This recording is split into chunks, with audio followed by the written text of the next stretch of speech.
In the fall of '73, the body of 22-year-old Mary Garrison was found in these hills. No one was ever charged. Her brothers, Earl and Leon, waited. 4 years later, 13 deputies are dead or missing, and this department... Between August 14th and September 3rd, 1,977. 13 law enforcement officers disappeared across a 70-mile stretch of eastern Kentucky mountains, vanishing from their patrol routes, their homes, their police stations in Pike, Floyd, and Letcher counties where they'd been investigating the unsolved murder of Sarah Garrison. 23-year-old schoolteacher found beaten to death in her classroom on August 13th after rejecting romantic advances from Sheriff's Deputy Marcus Webb, who'd killed her in rage, then used his badge to cover up the crime. By September 10th, all 13 were dead, their bodies discovered in locations deliberately chosen to mark every place where they'd participated in the cover-up that protected Webb and obstructed justice for Sarah. The perpetrators were the 5 Garrison brothers: James, William, Robert, Thomas, and Daniel, ages ranging from 19 to 32, who'd watched Kentucky State Police and local sheriffs conspire to protect one of their own, who'd seen evidence destroyed and witnesses intimidated, and their sister's murder ruled accidental despite overwhelming proof of homicide. The FBI would classify it as the deadliest targeted attack on American law enforcement in the 1,970 seconds. But the motive wasn't anti-police extremism or random cop killing. It was 5 brothers delivering justice the legal system had denied, eliminating everyone who'd participated in covering up their sister's murder, proving that when badges protect killers instead of catching them, mountain families will answer with systematic violence that makes badges meaningless. If you're ready to hear how corrupt law enforcement protecting a murderer triggered the bloodiest police massacre in Kentucky history, hit that subscribe button. But understand, this story contains a dramatized account of extreme violence against law enforcement in 1,970 seconds. Appalachia, Pike County. Kentucky occupied 789 square miles of coal country in 1977, wedged between the Virginia and West Virginia borders. Populated by 70,000 people, mostly working mines or struggling with poverty as coal industry declined. The county seat, Pikeville, held 6,000 residents around a courthouse representing legal authority that often served coal company interests over justice. August 1,977 meant temperatures in the 90s, humidity making the heat oppressive, air thick with coal dust from mines operating 24 hours, mountain streams running black with mining waste. Law enforcement in Pike County consisted of Sheriff's Department with 20 deputies, Kentucky State Police Post with 12 troopers, and small-town police departments in Pikeville and surrounding communities. Most officers came from local families. Many had relatives in coal companies. Nearly all understood that maintaining order meant protecting power structures that kept coal flowing and companies profitable. Sarah Garrison was born March 15th, 1954, in Elkhorn City, Pike County. Youngest of 6 children and family, descended from miners and small farmers who'd lived in these mountains for 5 generations. She'd graduated from Pikeville High School in 1972, attended Eastern Kentucky University on scholarship, earned teaching degree in 1976, returned to Pike County to teach 4th grade at Belfry Elementary School. Sarah was 23 in August 1977, engaged to marry Michael Stevens, a coal miner from neighboring family, planning wedding for October. She was known as dedicated teacher who stayed late helping struggling students, organized fundraisers for school supplies, volunteered at Baptist Church teaching Sunday school. Her 5 brothers all worked coal mines, protective of their youngest sibling, proud she'd earned a degree and escaped the mining life that had killed or disabled so many men in their family. Deputy Marcus Webb was 31 years old in 1977, had worked Pike County Sheriff's Department for 8 years, came from politically connected family that owned partial interest in local coal company. He'd developed reputation as aggressive officer who used excessive force, had multiple complaints from citizens about unnecessary violence during arrests, but Sheriff Harold Mitchell protected him because Webb's family contributed to political campaigns and because firing a deputy required evidence that would embarrass the department. Webb had pursued Sarah romantically since she'd returned to Pike County, approached her at church functions and community events, asked her out repeatedly despite her clear rejections, became increasingly angry that school teacher wouldn't date a law enforcement officer from prominent family. On August 13th, 1977, Sarah stayed late at Belfry Elementary grading papers, preparing lesson plans for following week. School was empty. Custodian had left at 5. Other teachers had gone home. Marcus Webb arrived at 6:30. Let himself in through unlocked door, found Sarah alone in her classroom. He'd decided that evening to make final attempt to convince her to date him, brought flowers and rehearsed speech about how they'd be good together, how his family connections could help her career, how she was making mistake rejecting him for a coal miner who'd never amount to anything. Sarah rejected him again, told him firmly she was engaged, not interested, wanted him to leave her alone permanently. Webb's anger erupted, years of rejection culminating in rage that made him grab Sarah by throat, slam her against chalkboard, beat her repeatedly when she tried to scream for help. Within 5 minutes she was dead from head trauma, skull fractured by impacts against wall, lying on classroom floor bleeding, while Webb stood over her understanding he'd just murdered woman he'd claimed to love. Webb's law enforcement training kicked in. Understood he needed to stage scene to appear accidental or at least obscure his involvement. He arranged Sarah's body to suggest she'd fallen from stepladder, kept in classroom for reaching high shelves, knocked over the ladder, scattered books and papers to imply accident during routine classroom work. He wiped surfaces he'd touched, collected the flowers he'd brought, left through same door he'd entered, drove away believing he'd created scene that would result in ruling of accidental death. But Webb hadn't considered that Sarah's brothers would investigate, that mountain families don't accept convenient explanations when loved ones die suspiciously, that Garrison family would pursue truth regardless of what official investigations concluded. James Garrison, 32 and oldest brother, received call at 9 that evening from Belfry Elementary's principal reporting they'd found Sarah dead in her classroom.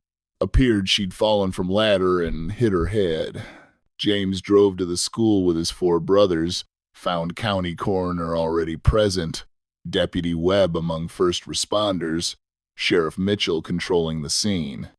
James examined his sister's body, saw bruising inconsistent with fall, saw defensive wounds on her hands and arms suggesting she'd fought attacker, saw blood spatter patterns that indicated she'd been beaten against wall rather than fallen from ladder.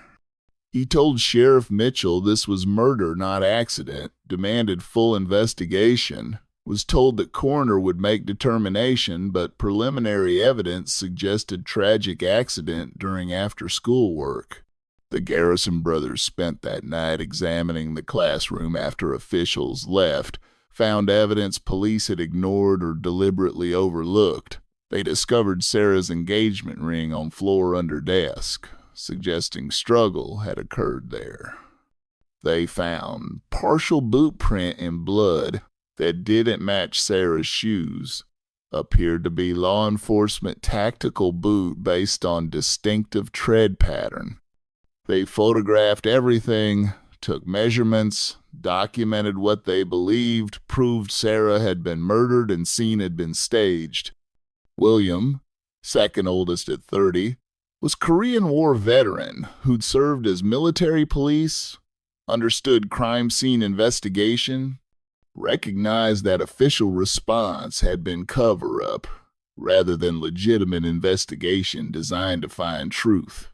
The coroner's report released August 15th ruled Sarah's death accidental, concluded she'd fallen from ladder while organizing supplies, struck her head on corner of desk, died from resulting trauma. No mention of bruising inconsistent with fall, no reference to defensive wounds, no analysis of blood spatter patterns that contradicted accidental fall scenario. The report recommended no criminal investigation. Case closed. Body released to family for burial. James Garrison requested meeting with Sheriff Mitchell, presented photographs and evidence the brothers had collected, demanded investigation into what they believed was murder and cover-up. Mitchell responded that coroner had ruled accident. The county couldn't investigate closed cases without new evidence. The Garrison family needed to accept tragic loss and allow Sarah to rest in peace.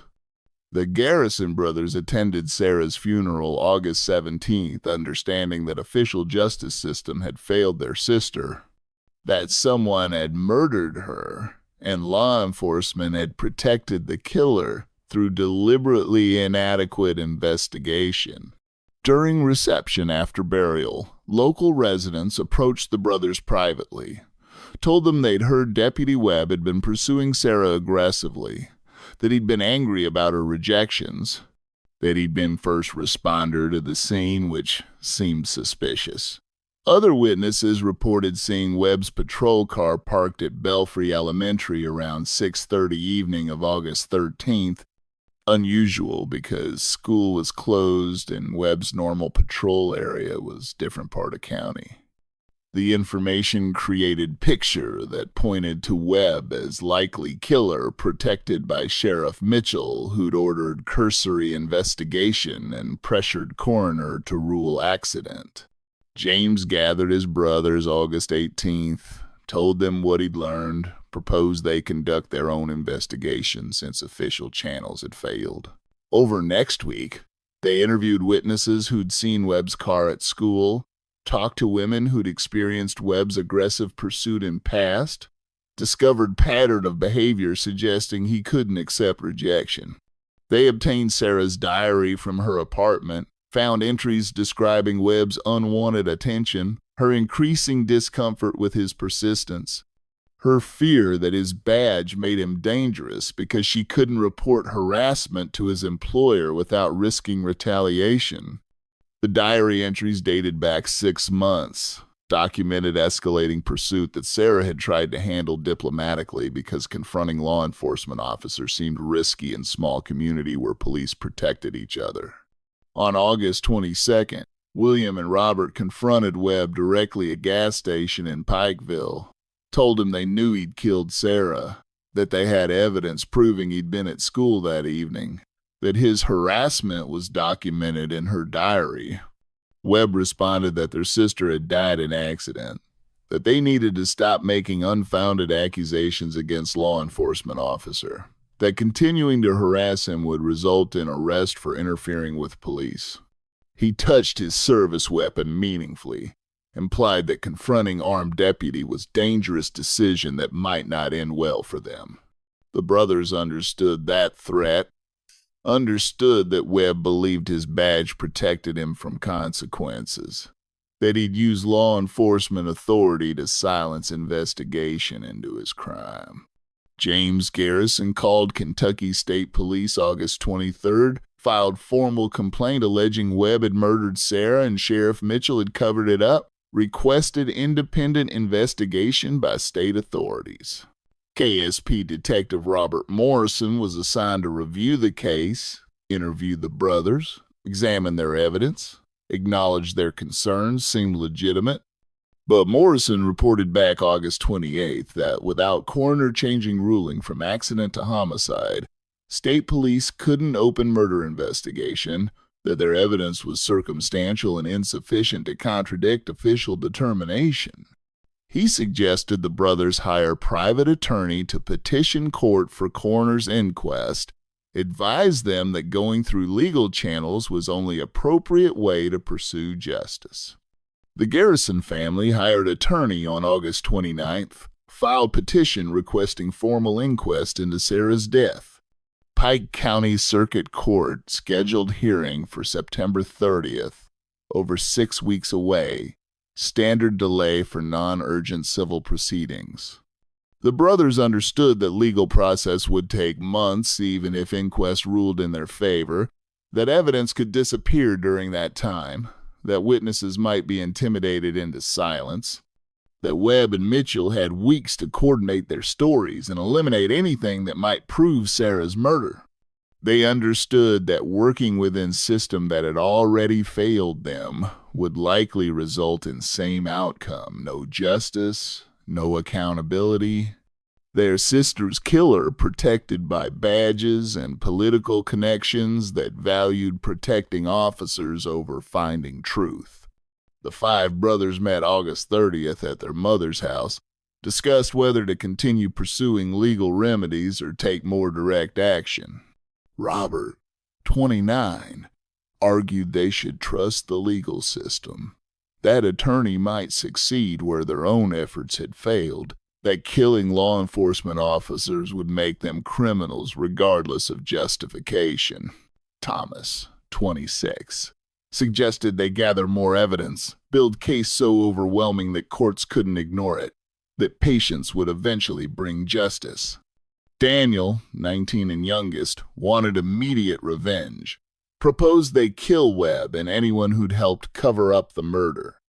James and William, the 2 oldest, understood that legal channels had been deliberately closed to prevent investigation, that every official involved had chosen protecting fellow officer over delivering justice, that systematic elimination of everyone who'd participated in cover-up was only response that would bring accountability. Their mother, Rebecca Garrison, 61, listened to her son's debate, understood they were planning violence that would destroy what remained of her family after Sarah's death. She told them that Sarah had been murdered by a coward wearing badge. That system, designed to deliver justice, had instead protected her killer. That no mother should have to choose between accepting daughter's murder or watching sons become fugitives or corpses in pursuit of vengeance. She told them that legal system had failed because it valued protecting law enforcement over finding truth, that courts wouldn't deliver justice because judges and prosecutors worked with same sheriffs and deputies they'd need to investigate. She told them that systematic elimination of everyone involved would bring massive retaliation, would result in their deaths or imprisonment, would leave her childless. And she told them that despite all that, she understood why they believed violence was necessary, that watching daughter's murderer walk free protected by badges was intolerable, that sometimes justice requires answering institutional violence with personal violence that exposes systems' failure. All 5 brothers volunteered immediately, understood they were committing to mass murder of law enforcement officers, understood consequences would be death or life imprisonment, understood that allowing Sarah's murder to go unpunished was worse than any consequence they'd face for delivering justice. They spent next week identifying targets, researching routines and vulnerabilities, planning systematic elimination of everyone who'd participated in cover-up. Primary target was Deputy Marcus Webb, who'd murdered Sarah. Secondary targets included Sheriff Harold Mitchell, who'd ordered inadequate investigation, Coroner Douglas Hayes, who'd ruled accident despite evidence of homicide, Deputy William Bradford, who'd been second responder and helped stage scene, Detective Robert Morrison, who'd refused to open state investigation despite legitimate evidence. Additional targets included officers who'd intimidated witnesses, destroyed evidence, or participated in conspiracy that protected Webb from prosecution. Deputy Marcus Webb lived alone in trailer outside Pikeville, recently divorced, no children, usually drank heavily after shifts ended. On August 31st at 11 at night, James and William Garrison found Webb's trailer, watched him arrive home drunk from bar, waited until he'd passed out, entered through unlocked door. They woke him, told him they were executing him for murdering Sarah and using his badge to escape justice. Webb tried to reach for pistol on nightstand. James shot him twice through head, left his body on bed with note reading, "Justice for Sarah Garrison. Badge doesn't protect murderers." The killing triggered immediate response. Every law enforcement agency in eastern Kentucky mobilizing to find cop killers. Roadblocks established on all major routes. Manhunt involving hundreds of officers searching Pike County. But Garrison Brothers had advantage of knowing terrain, had family and friends who'd shelter them, had population support from residents who'd suffered under corrupt law enforcement for years. Many in community believed Webb had killed Sarah, believed cover-up had prevented justice, understood why brothers had taken direct action, even if they couldn't publicly support cop killing. Sheriff Harold Mitchell died September 1st at home, shot through window while eating dinner, killed by sniper firing from ridgeline 300 yards away. Coroner Douglas Hayes was found dead September 2nd in his office, shot multiple times with note explaining he'd falsified report protecting Sarah's killer. Deputy William Bradford died September 3rd during patrol, ambushed on isolated road, eliminated before he could radio for help. Detective Robert Morrison was killed September 4th outside Kentucky State Police Post, shot in parking lot by unknown assailants who disappeared before backup arrived. The systematic eliminations continued through early September, 1 or 2 officers dying every day, each killing accompanied by note explaining victims' role in covering up Sarah's murder, each death demonstrating that Garrison Brothers could strike anywhere, that badges provided no protection against determined men defending dead sister. By September 10th, 13 law enforcement officers were dead, including everyone who directly participated in cover-up, plus several officers who'd intimidated witnesses or destroyed evidence. The brothers had delivered message that protecting killers would cost more than any institutional loyalty was worth, that mountain justice would answer when official justice failed. FBI deployed 50 agents to Pike County, coordinated with Kentucky State Police and local departments, established command post in Pikeville, offered $100,000 reward for information leading to arrests. But mountain communities remained silent, refused to cooperate with manhunt, understood that Garrison Brothers had done what system couldn't or wouldn't do. Family and friends sheltered the brothers, provided false alibis, misdirected law enforcement toward wrong locations. The population support made apprehension nearly impossible despite massive resources devoted to manhunt. On September 15th, FBI received anonymous tip that Garrison Brothers were hiding in abandoned mine shaft near Virginia border. 50 agents in Kentucky State Police surrounded location, called for surrender, prepared for siege. But when they entered mine, they found it empty, except for note. "We've delivered justice your system denied. 13 died because they protected Sarah's murderer. Tell Pike County that badges don't protect killers anymore." The Garrison Brothers were never captured. Some believe they died in mountains, succumbed to exposure, or were killed in unreported firefights. Others believe they escaped to other states, created new identities, lived out lives far from Kentucky. The truth, known only to their mother and those who'd helped them, was that they'd hidden in plain sight initially, then gradually dispersed to different regions where they could start over without connection to Pike County. The aftermath transformed law enforcement in eastern Kentucky. FBI investigation exposed systemic corruption in Pike County Sheriff's Department, revealed that Mitchell had covered up multiple crimes committed by deputies, that internal affairs investigations had been deliberately suppressed.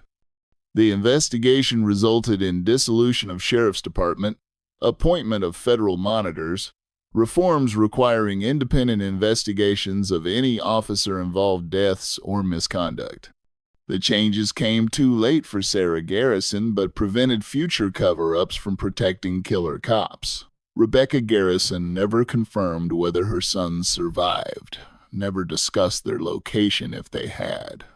She died in 1995, believing they'd escaped, that somewhere her boys lived, knowing they delivered justice for their sister, even if it cost them everything they'd known.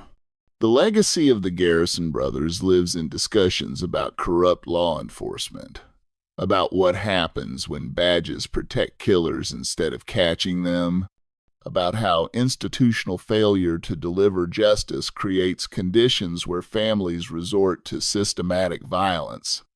It lives in uncomfortable recognition that sometimes vigilante violence emerges not from lawlessness, but from law enforcement's failure to police itself. That killing 13 officers was a horrifying response to a system that had valued protecting one of their own over investigating murder they'd committed. The immediate aftermath of the September 1977 massacre transformed Pike County into occupied territory. Federal presence so overwhelming that residents compared it to martial law. FBI maintained command post in Pikeville through December, conducted over 3,000 interviews, executed 200 search warrants, arrested dozens of residents on charges ranging from harboring fugitives to conspiracy to obstruct justice. The investigation exposed depths of corruption that extended beyond Sarah Garrison's murder, revealed systematic pattern of cover-ups protecting deputies who'd committed crimes ranging from theft to assault to sexual misconduct. Documents seized from sheriff's office showed Mitchell had maintained secret files on officers under his command, documentation of their crimes used as leverage to ensure loyalty and silence.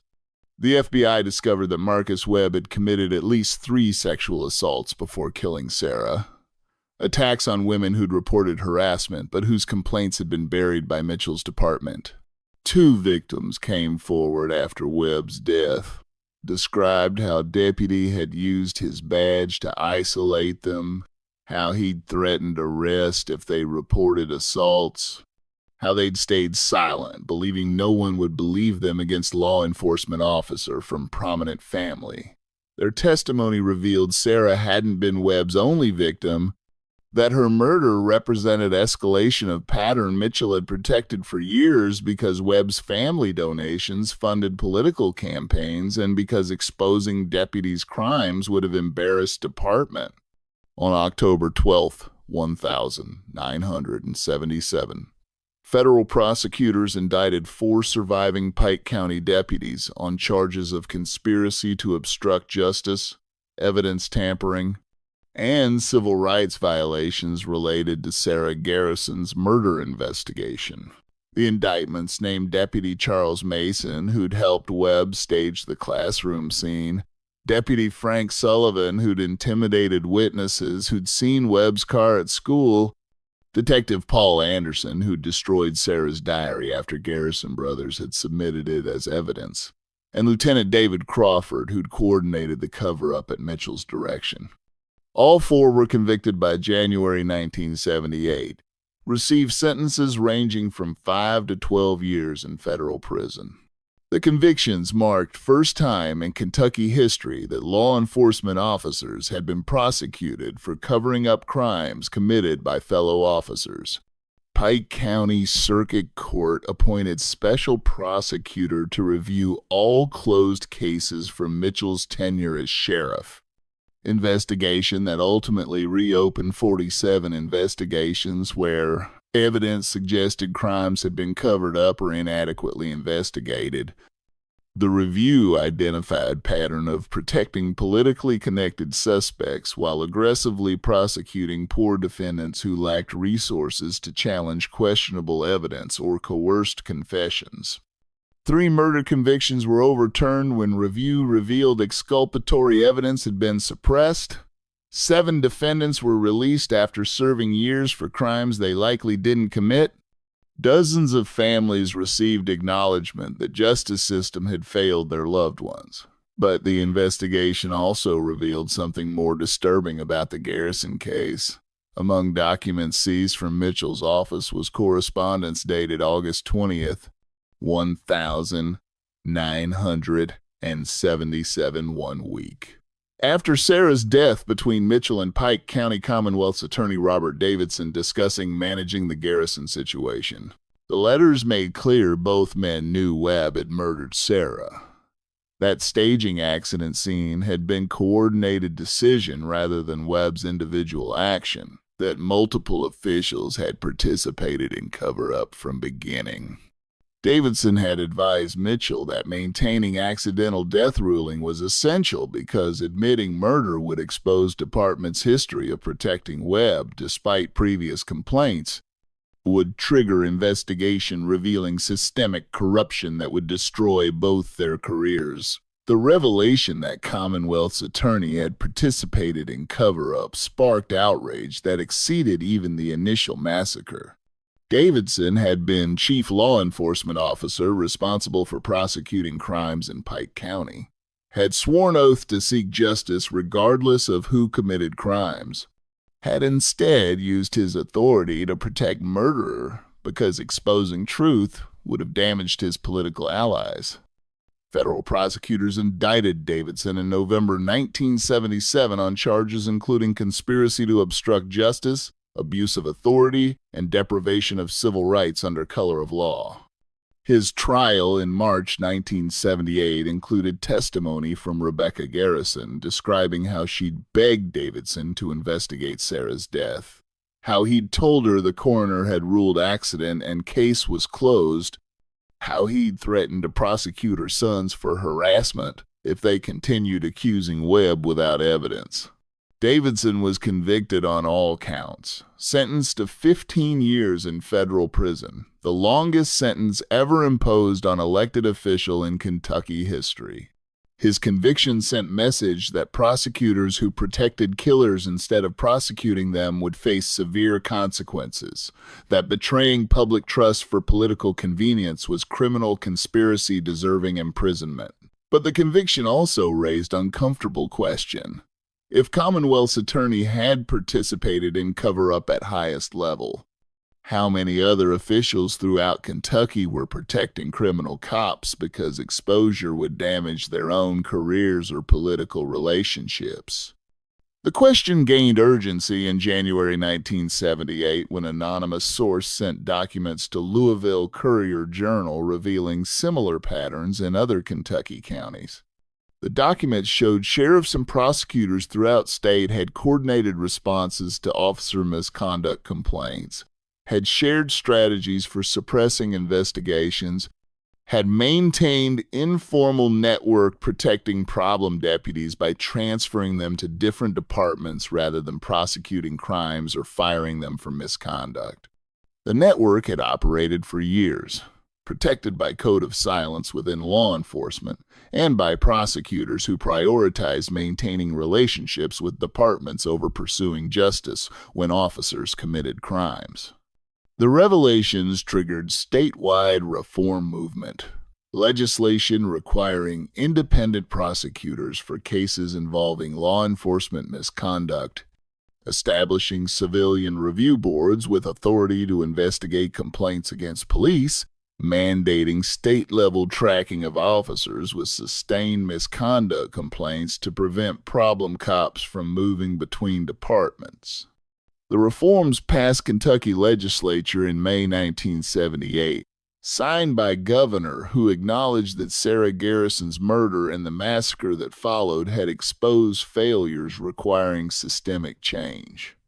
The legislation was named Sarah's Law, recognition that her death had catalyzed reforms that might prevent future cover-ups.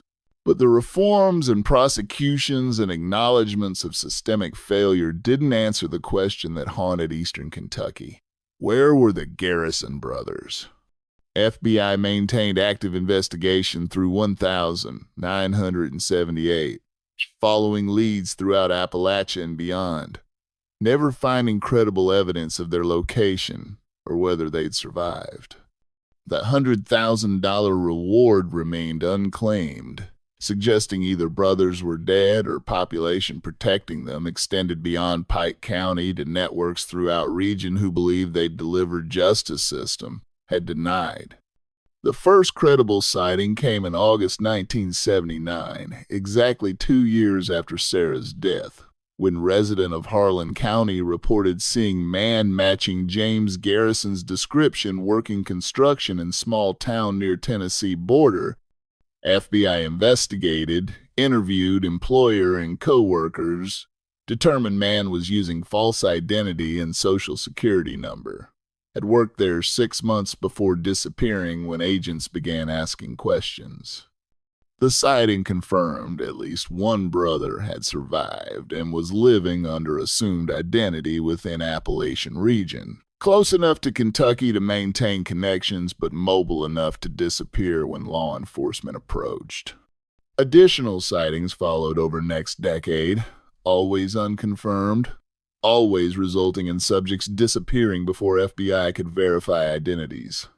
Man matching Williams' description was reported working coal mine in West Virginia in 1981. Someone resembling Robert was seen at construction site in Virginia in 1983.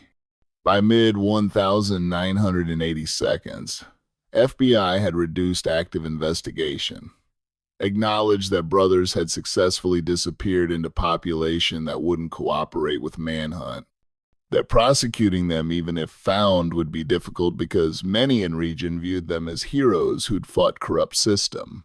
The second major development came in November 1985 when documentary filmmaker from Lexington produced a program about Sarah Garrison's murder and the massacre that followed.